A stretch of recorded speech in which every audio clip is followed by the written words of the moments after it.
The hail hit harder now, sharp and fast, bouncing off the pavement like handfuls of glass beads. I stepped back from the shelter door, just far enough to see the full panel. The amber glow pulsed once, then steadied.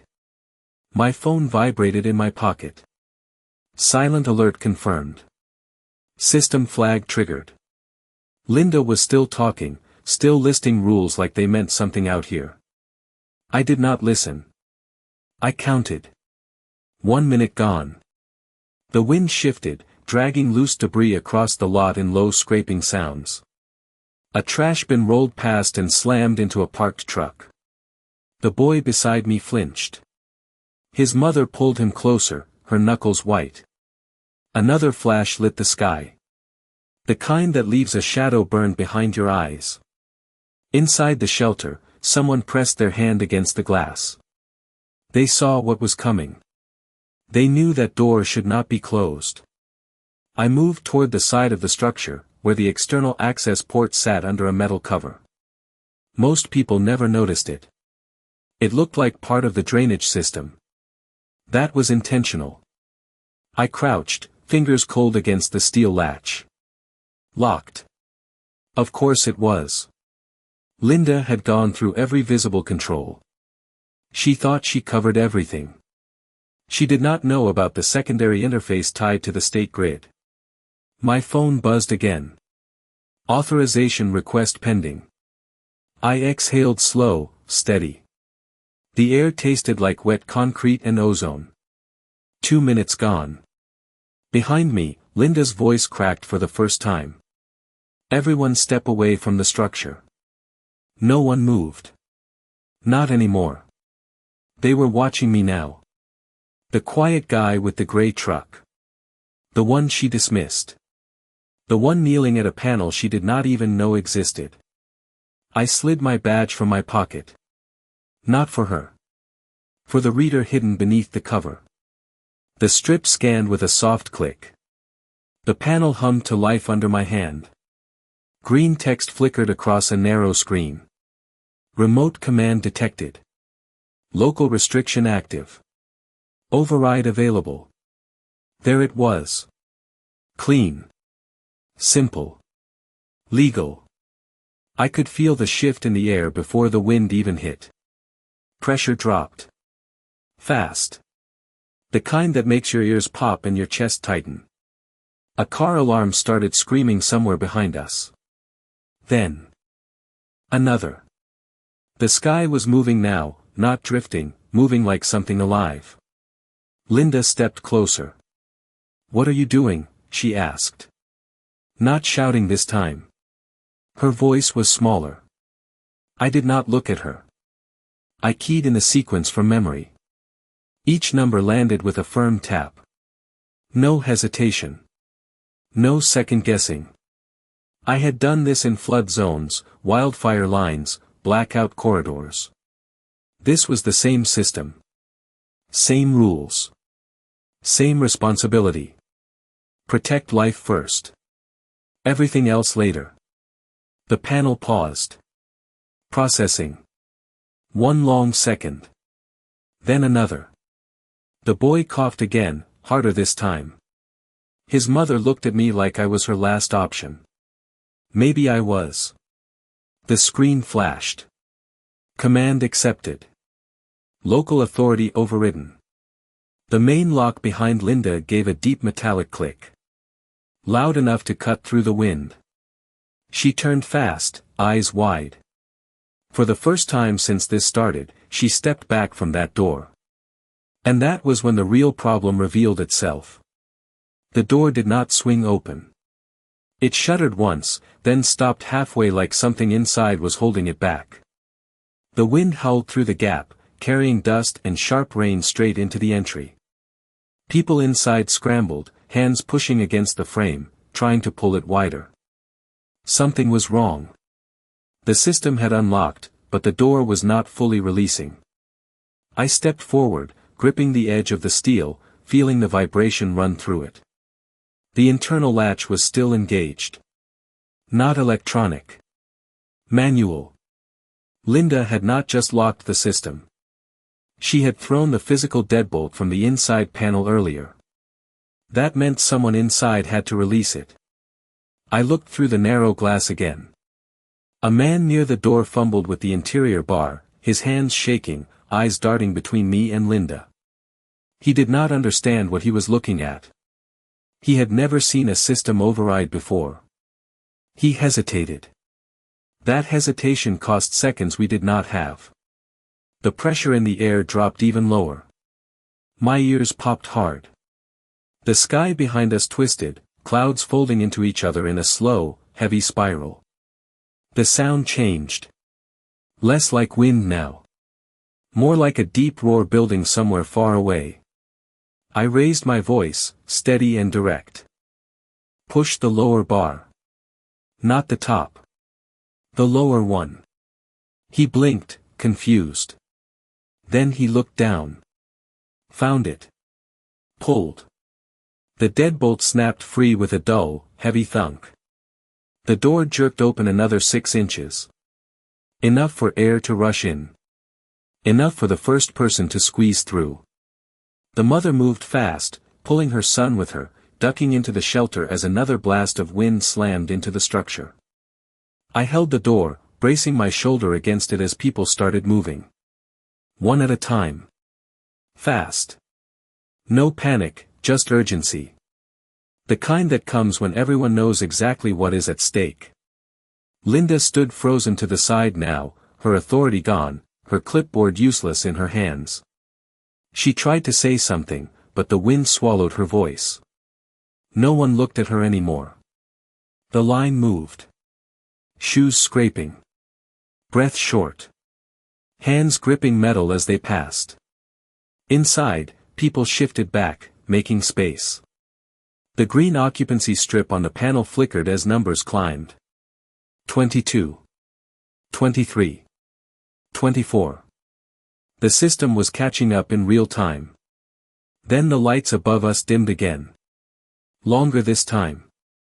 The hum of the shelter dropped for a split second before kicking back in. Backup power had engaged. That was not supposed to happen this early. I felt it in my chest. A subtle shift, like the system was preparing for something bigger than a standard storm cycle. I glanced back at the external panel. A new line of text had appeared. Incoming grid instability detected. That was not local. That was regional. Something upstream had failed. Power, communication, maybe both. The shelter behind me was more than just a room now. It was a node in a failing network. And if the grid went down completely, this door would not open again without manual reset from the inside. The last 2 people slipped past me. I stepped in halfway, still holding the door, scanning the panel one more time. The numbers stabilized. Capacity reached. The system beeped once, low and final. Behind me, the sky let out a sound I had only heard a handful of times in my life. Not thunder. Not wind. Something heavier. Something that made the ground feel loose under your feet. I pulled the door shut with both hands, sealing it just as the first real impact hit the structure. And then the interior lights flickered in a way I did not expect. The lights flickered twice, then dropped into a dim, uneven glow that made every face look pale and sharp. The hum of the ventilation system stuttered, then resumed at half strength. Air still moved, but slower now. Heavier. People pressed back against the curved concrete walls, breathing hard, eyes wide, listening. Outside, the roar deepened. It rolled through the structure like distant thunder that never ended. Dust shook loose from the ceiling seams and drifted down in thin gray lines. I kept one hand on the door, feeling the pressure shift against it. The seal held. For now. The mother crouched beside her son, checking his breathing, counting under her breath. He nodded, trying to be brave, helmet still strapped under his chin. A man near the back whispered something about power lines. Another said the roads would be blocked. Nobody spoke too loud. The space did that to people. Made everything quieter, tighter. Then the lights dipped again. This time longer. A low murmur spread through the room. Not panic. Not yet. Just the sound of people realizing something else was changing. I turned toward the control panel mounted inside the shelter. Small. Basic. Designed for local use only. It should have mirrored the external system. It did not. The status bar blinked yellow. Then red. That was not a storm response. That was a system fault. I stepped closer, scanning the readout. Backup battery engaged. Grid connection unstable. Communication link lost. That last line stayed on the screen longer than the others. Lost. Not interrupted. Not degraded. Gone. That meant the shelter was no longer talking to the regional network. No updates. No remote commands. No external verification. We were isolated now. I felt it settle in my chest, heavy and quiet. This was no longer just about getting inside. This was about staying alive with whatever systems we had left. Behind me, Linda shifted closer, her voice low, almost careful now. "What does that mean?" she asked. I did not answer right away. I watched the panel cycle again. Same warnings. Same red line. The system was trying to reconnect. Failing. Trying again. Each attempt shorter than the last. That pattern mattered. It meant something upstream was not just down. It was unstable. Possibly damaged. I looked around the room. Counted heads. Counted space. Counted air. The ventilation system pulled from an external intake with internal filtration. If debris blocked that intake, airflow would drop fast. If power failed completely, the battery would carry us for a limited time. Hours, not days. I crouched near the lower vent, placing my hand against the metal grate. Air still moved, but the pressure was weaker than it should be. Another small detail. Another piece that did not fit right. The boy coughed again. Softer this time, but it echoed in the tight space. His mother looked at me, waiting for something. An answer. A plan. Anything. I stood and moved back to the panel, pressing the manual diagnostic button. The screen hesitated. Then a new line appeared. Intake obstruction detected. Partial airflow restriction. That was the problem. Not just the storm. Something outside had already shifted into the intake system. Debris. Possibly worse. I looked at the door again. Solid. Sealed. Safe from the outside. But also blocking the only direct access to the intake control panel mounted on the exterior wall.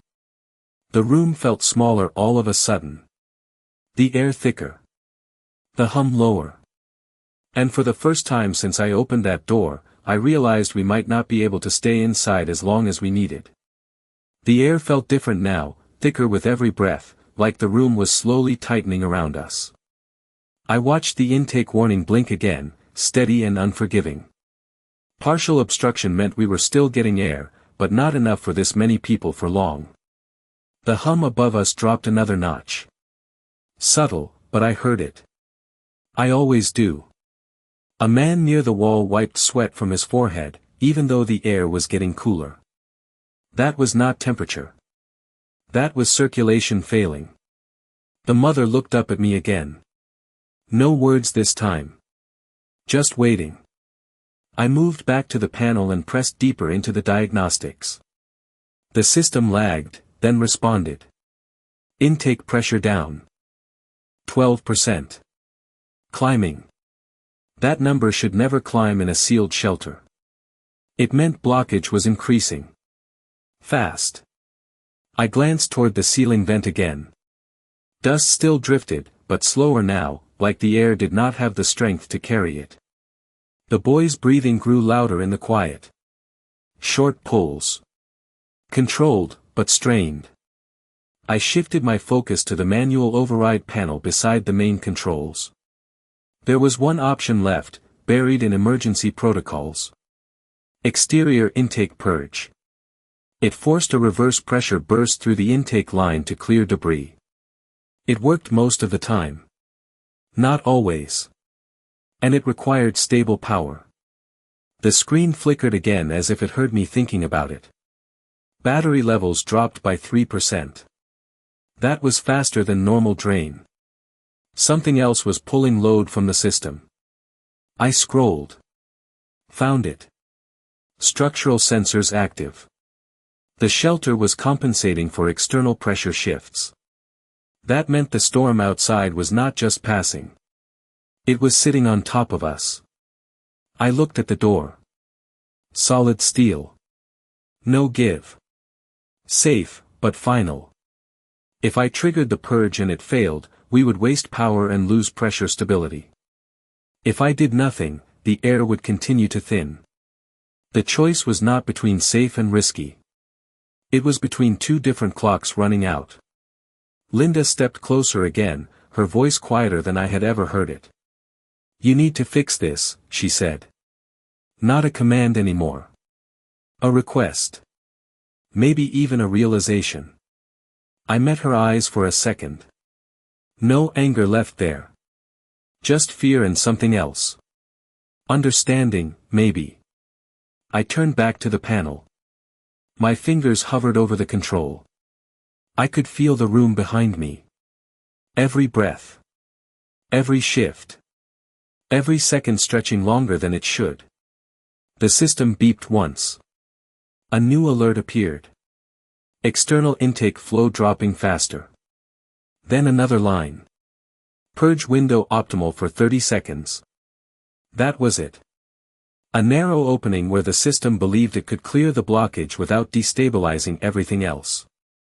30 seconds in a storm that was tearing the outside apart. I placed my hand flat against the panel. Felt the faint vibration of the shelter holding itself together. The boy coughed again. Louder now. That decided it. I keyed in the command sequence. The panel paused. Processing again. Always that 1 second where everything hangs. Then the screen flashed. Purge initiated. A deep mechanical thud echoed through the walls as the system reversed pressure. The vent above us rattled hard, dust shaking loose in a sudden burst. The air surged once, strong and sharp, then dipped again. I watched the numbers. Pressure rose 2%. Then stalled. Not enough. Something was still blocking the intake. Something heavier than debris. The system beeped again, sharper this time. Purge cycle incomplete. I stared at the screen, then at the door, then back at the vent. Whatever was out there was not going to move on its own. The air did not recover. It surged once from the purge, then settled into something weaker than before. I watched the pressure line flatten on the panel. That told me everything. Whatever was blocking the intake was not loose debris. It was fixed. Heavy. Possibly wedged into the intake housing itself. I moved closer to the vent, placing both hands against the metal grate. The airflow pulsed unevenly now. Short bursts, then gaps. That was worse. That meant the system was fighting something it could not clear. Behind me, someone coughed. Then another. Not panic yet, but the rhythm was changing. Breaths getting shorter. Quieter. I turned back to the panel and pulled up the intake schematic. A simple diagram appeared. External intake line, filtration chamber, pressure valve. The blockage was flagged right at the intake mouth. Outside. Just beyond the wall. The only way to reach it was from the exterior access plate. The one sealed behind that steel door.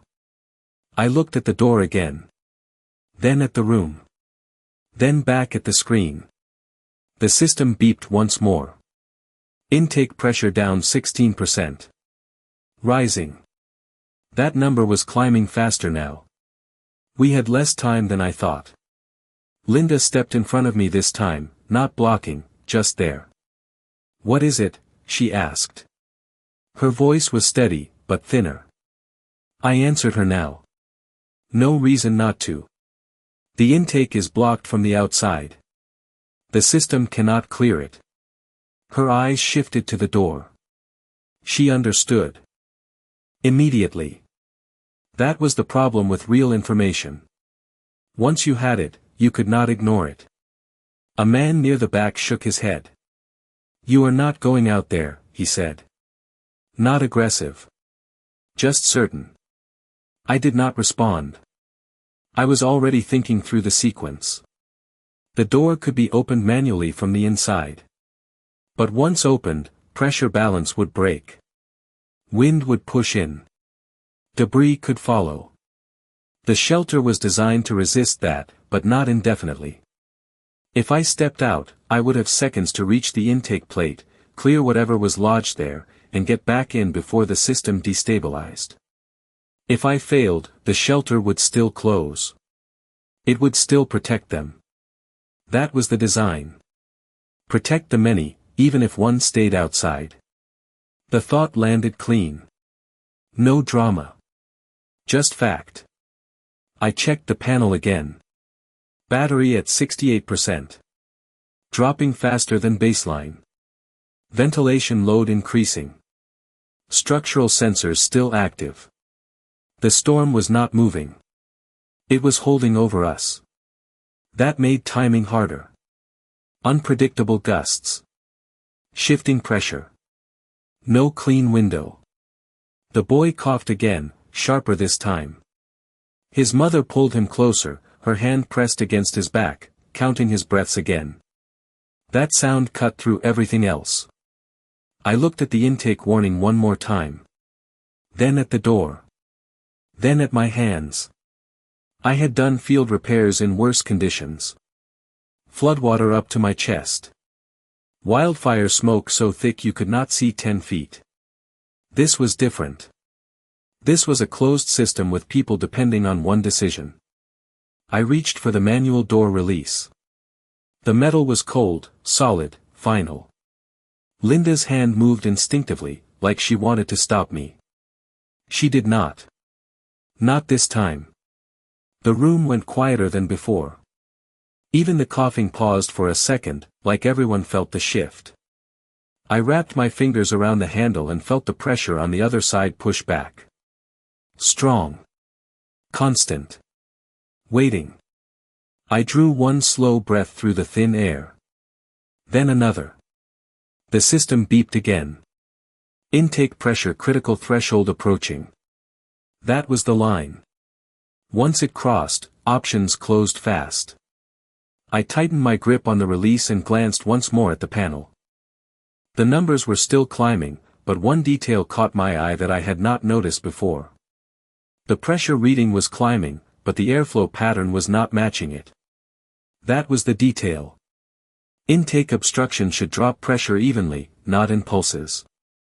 I released the handle slowly and stepped back to the panel. Something was wrong with the data.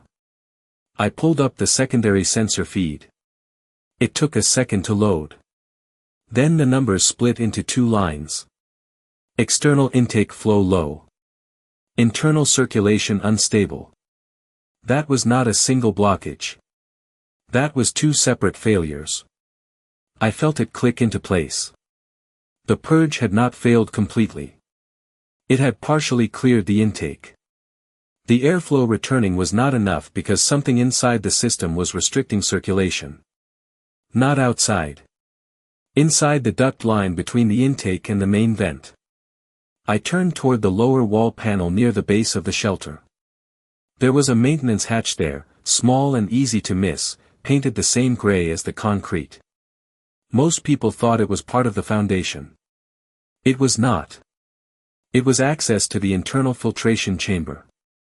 I moved fast, dropping to one knee and running my hand along the seam until I found the latch. Dust coated the edge. That hatch had not been opened in years. The system beeped again behind me. Intake pressure critical threshold approaching. The timing tightened. Linda crouched beside me now. "That is inside?" she asked. I nodded once. No time for more. I pulled the latch. It resisted, then gave with a dry snap. The panel swung open halfway, scraping against the floor. A rush of stale air pushed out, carrying a sharp, metallic smell. Not normal. I leaned closer, squinting into the narrow space. The filtration chamber sat just beyond the opening, a cylindrical housing with a mesh intake and a rotating filter assembly. It should have been clear. It was not. Something dark was packed against the inner screen, pressed tight by the reverse pressure from the purge.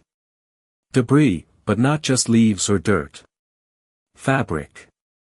Plastic. Insulation fibers twisted together into a dense mass. It had been pulled in from the storm and lodged deeper by the purge cycle. That explained the partial recovery. Air was getting through, but barely. The rotation motor clicked, trying to turn the filter. It could not. Jammed. I reached in, feeling the airflow push weakly against my fingers. The debris shifted slightly when I touched it, but did not come free. It was wedged deep. I would need both hands.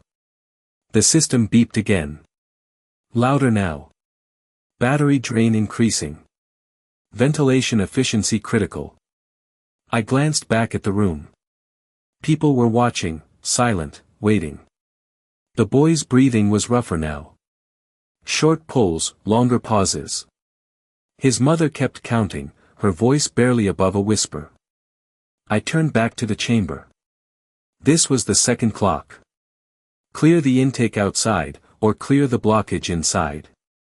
Maybe both. I did not have time for both. I slid my arm deeper into the chamber, pushing past the edge of the housing until my fingers wrapped around the packed material. It was tight, resisting, like it had fused into place. I pulled. It shifted a fraction, then stuck again. The motor clicked harder, trying to move. I pulled again, harder this time. The mass tore slightly, a small section coming loose into my hand. Airflow surged for a split second, then dropped again. Not enough. Not even close. I looked back at the panel. The numbers had not improved. In fact, they were worse. The system had detected the internal obstruction and was compensating by reducing overall flow to prevent damage. That meant even if I cleared part of it, the system would not fully recover without a reset. And that reset required external confirmation from the intake sensors outside the shelter. I froze for a second, hands still inside the chamber, feeling the weak air struggle past my wrist. That was the connection I missed. The system would not trust internal readings alone. It needed external validation to reopen full airflow. Which meant even if I cleared this, the intake outside still had to be addressed. I pulled my hand back slowly, debris still clutched in my grip. The room felt tighter now. The air thinner. The hum lower. I looked from the open hatch to the sealed door. Two problems. One system. Not enough time for both. And then the panel flashed a new warning I had not seen before. The panel flashed in sharp red, brighter than before, cutting through the dim light like a warning flare. External validation failure. Manual reset required. That was the line. The system would not restore full airflow until both intake and internal circulation were cleared and verified. No shortcuts. No partial fixes. I stared at the screen for a second longer than I should have. Then I stood up. The room shifted with me. Eyes followed. No one spoke. They did not need to. They already knew what this meant. I looked at the open hatch, then at the door. 2 points. One system. Both had to be cleared. Not one. Not later. Now. The boy coughed again, weaker this time. His mother stopped counting. She just held him close, her face pressed into his hair. That sound settled everything. I moved to the door and placed my hand on the manual release again. The pressure on the other side pushed back, steady and heavy. Linda stepped closer, her voice low. "If you open that," she did not finish the sentence. She did not need to. I nodded once. "I know." I turned the handle halfway, feeling the seal tighten before it gave. The room went still. Even the hum seemed to drop. I glanced back at the panel one last time. Battery 61%. Ventilation critical. Structural load high. The storm was still sitting on top of us. No clean window. No safe moment. I pulled the release the rest of the way. The door cracked open an inch, then two, then the wind forced it wider with a deep, hollow push. Air rushed in, loud and cold, carrying dust and the sharp smell of torn earth. I stepped out into it before the room could change its mind. The wind hit hard, flattening my jacket against my chest, pushing me sideways for a step before I caught my balance. The sky was a solid wall of gray and green, moving fast, low, close. Debris slid across the ground in short, violent bursts. The intake housing was 10 feet to my right, mounted low against the exterior wall. I moved toward it, head down, one hand against the shelter wall to keep direction. The metal plate covering the intake rattled under the pressure. Something large was pressed against it from the outside. I dropped to a knee and grabbed the edge of the plate. It resisted. The wind shoved against my back, trying to pull me away. I held on and pulled harder. The plate shifted an inch, then slammed back into place. Whatever was blocking it was heavy. Not loose debris. Something solid. I repositioned, bracing my shoulder against the wall, both hands gripping the plate. I pulled again, harder, using my full weight. This time it gave just enough for me to see inside. A twisted section of siding and insulation had been driven straight into the intake mouth, packed tight against the opening. It was not going to fall out on its own. I reached in, fingers searching for a grip point. The edges were jagged, resisting, but I found a section that moved. I pulled. It shifted slightly, then stuck again. The wind surged, pushing harder, louder, like it felt what I was doing. I pulled again, teeth clenched, muscles tight, until a chunk tore free in my hands. Air rushed past the opening, stronger this time. Not full, but better. I knew it was not enough. Not yet. I reached in again for the remaining piece, deeper this time, stretching further into the intake. Behind me, the shelter door banged once against the frame, straining under the pressure. I glanced back for half a second. The gap was wider than I left it. And it was still opening. I lunged back toward the door, boots slipping for half a step before I caught the frame with my left hand. The gap had widened to almost a foot. Wind tore through it in sharp bursts, carrying grit that stung my face. Inside, I could hear voices now. Not loud. Tight. Controlled. They were holding the line. I drove my shoulder into the door and forced it inward, inch by inch, fighting the pressure until the seal caught again with a deep, hollow thud. The noise dropped a notch. Not quiet. Just contained. I turned back to the intake without wasting a second. The opening was clearer now, air pulling stronger through the gap I had made, but the main blockage was still there, wedged deep like it belonged. I reached in again, deeper than before, fingers searching for the edge that would give. The wind surged at my back, pushing me forward this time, helping. And fighting at the same time. I locked my stance and pulled. The material shifted, then twisted, resisting like it was hooked on something inside. I adjusted my grip and pulled again, harder, steady this time, not jerking, just force. The mass tore free in a long, rough section, sliding out with a scraping sound that cut through the storm. Air rushed into the intake, stronger now, a clean pull that I could feel against my arm. That was the change. Not perfect, but real. I did not wait.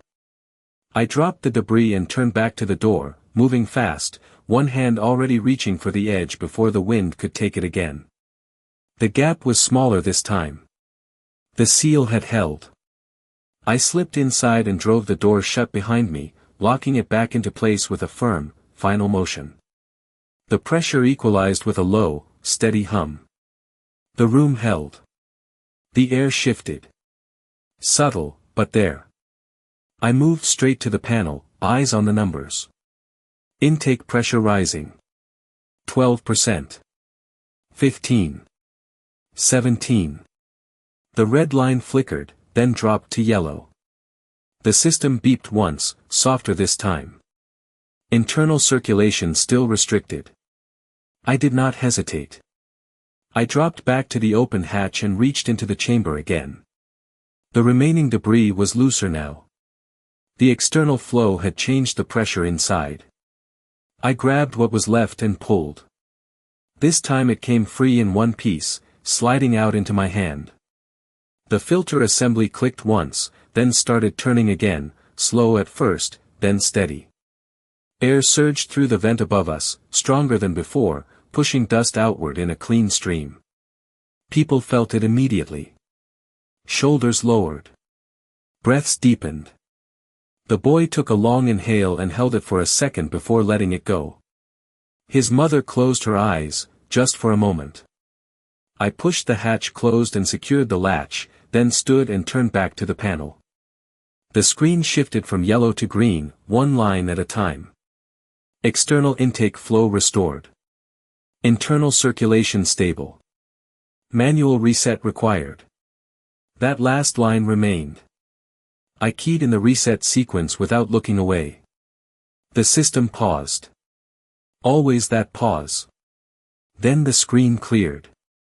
Full system operational. The hum above us deepened into a steady, even tone. The air felt right again. Balanced. Clean. I stepped back from the panel and let the room settle around me. No cheers. No sudden noise. Just people breathing. That was enough. I looked at Linda for a second. She did not speak. She did not need to. The panel behind me logged the override, the purge, the manual access, every second of it. And when the grid came back online, that record would not stay here.